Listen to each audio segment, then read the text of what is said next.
यहाँ बीचमा बत्ती नबालिदिनु हुनको लागि हिँड्नेको लुगा नै पोलिसक्यो, खुट्टा नै पोलिसक्यो। कृपया यहाँ बत्ती नबालिदिनु हुनको लागि हार्दिक अनुरोध गर्दछौँ।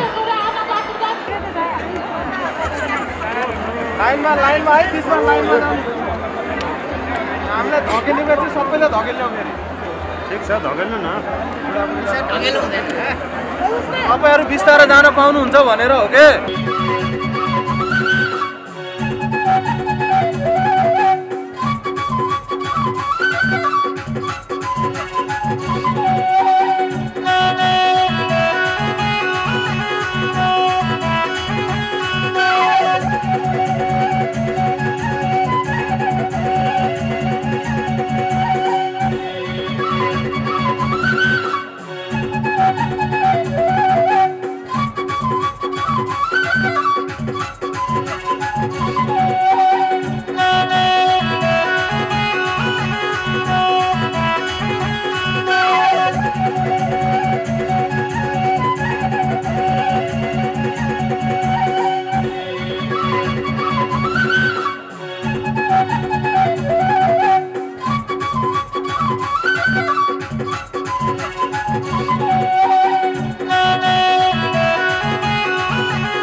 नमस्कार, म सञ्जय सिग्देल, चन्दागिरी नगरपालिका वडा नम्बर 6 को वडा अध्यक्ष। आज हामी चन्दागिरी नगरपालिका वडा नम्बर 6 स्थित रहेको पवित्र स्थल माता तीर्थ कुण्डमा छौँ। आज 14 गते वैशाख 14 गते औँसीको दिन भव्य मेला लागिरहेको छ।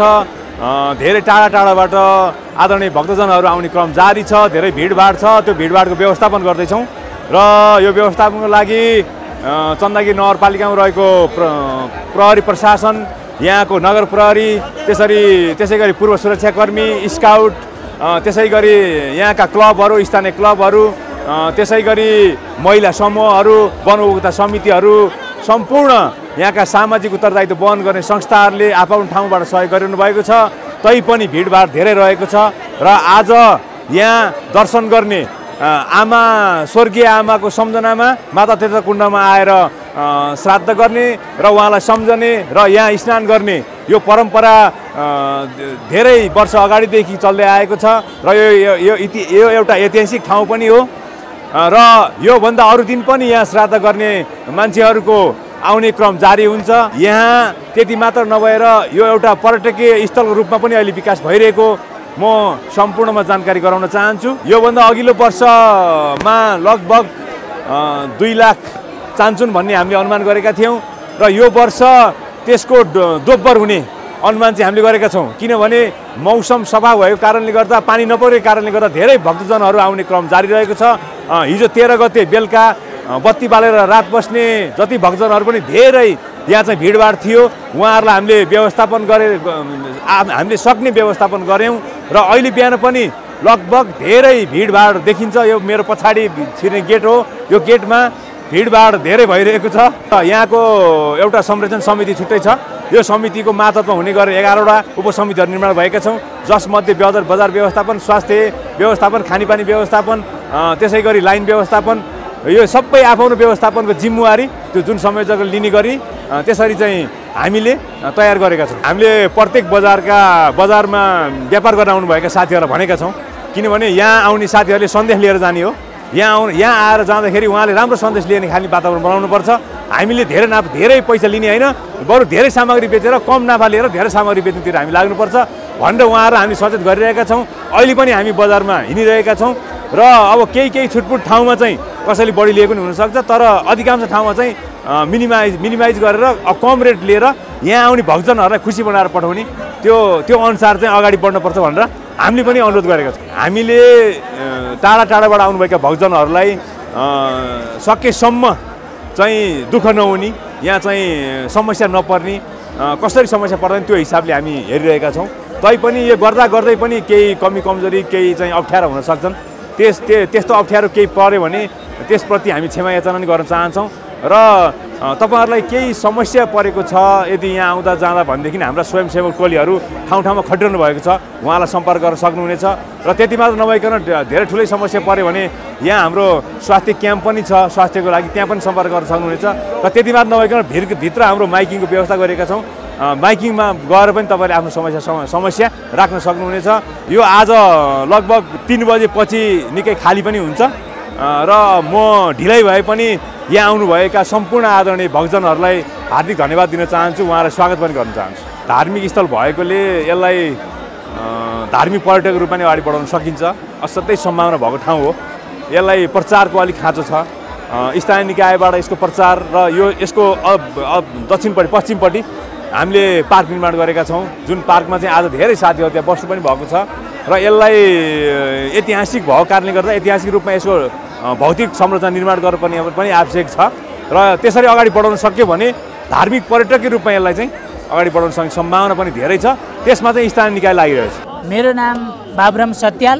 आजको माता तीर्थ पर्व भनेको चाहिँ आमाको मुख्य गरेर आफ्नो जन्मदिनी माता आमाको श्रद्धाको निम्ति भक्तिको निम्ति पहिला अब हिजो बेलुका आएर कतिपय भक्तजनहरूले अखण्ड दीप रातभरि बत्ती बाल्नुहुन्छ, सङ्कल्प गरेर बत्ती आमाको नाममा सङ्कल्प गर्दै बत्ती बाल्नुहुन्छ। बिहान भएपछि त्यो बत्तीलाई कुण्डमा सेलाएर अनि आमाको नाममा सिधादान गोदान गर्नुहुन्छ, प्रायश्चित गोदान गर्नुहुन्छ, सिधादान गर्नुहुन्छ। अनि कतिपयले चाहिँ त्यो बत्ती नबाल्ने भक्तजनहरूले चाहिँ आफ्नो आमाको नाममा गोदान गर्दै सिधादान गरेर आफ्नो आमाप्रति भक्ति प्रकट गर्नुहुन्छ।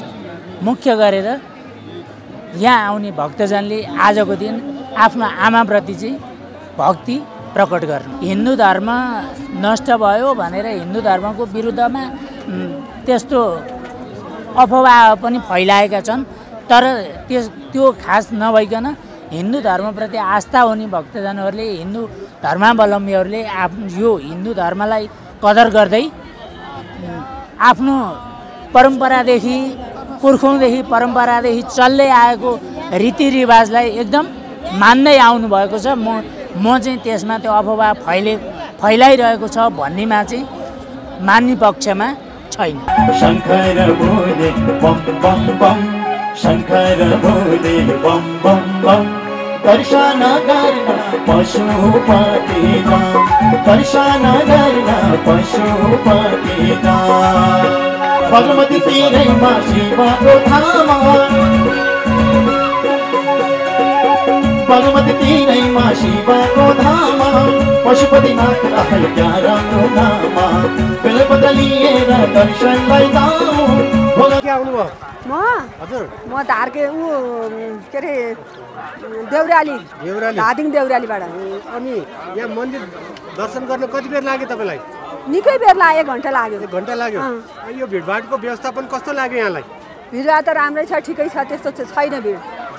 दर्शन गर्न सक्यो, सजिलोसित सक्यो, हामी आरामसित सक्यो। ल धन्यवाद। धन्यवाद। मेरो परिचय विष्णु, जिल्ला धादिङ।